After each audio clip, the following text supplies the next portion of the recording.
कराड यांच्या पत्नीच्या बाबत मी काही बोलणार नाही. काय माऊलीला कशाला उगाच बोल भाऊ, मग त्यांना मी उत्तर द्यायचे कोणाकडून द्यायचे ते देईल. मी बरोबर त्या ठिकाणी बोलत नाही. त्याच्याऐवजी महिलांना पुढे करण्याच्या ऐवजी राष्ट्रवादीने पुरुषांना पुढे करावं असं माझी. काही होत नाही, काही वातावरण तापलेलं नाही का. त्यांचं परळी बंद करणं हे आता तरी संयुक्तिक दिसतं का.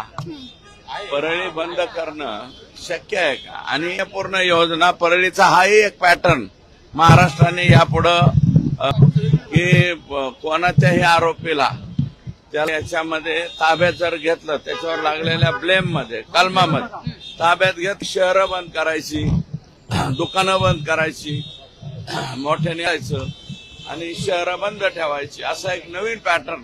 जातीवाद नाहीये, जातीवाद नाहीये. हे 5-4% लोक जे आहेत त्यांचा गुंडाळवाद आहे. नो जातीवाद हा शब्द कृपया वापरू नका. आईची भेट घेतली अशी माहिती समोर आलेली आहे. त्यांची विचारपूस केली तर घेतलीच पाहिजे ना.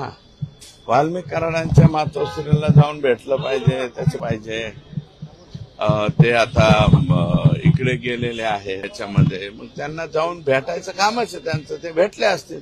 एकदम याच्यामध्ये सापडले तर कोणी. अहो एक मिनिट ऐका, मी तुम्हाला पाहिलं की त्या माऊलीच्या विरोधात मला काही बोलायचं नाही.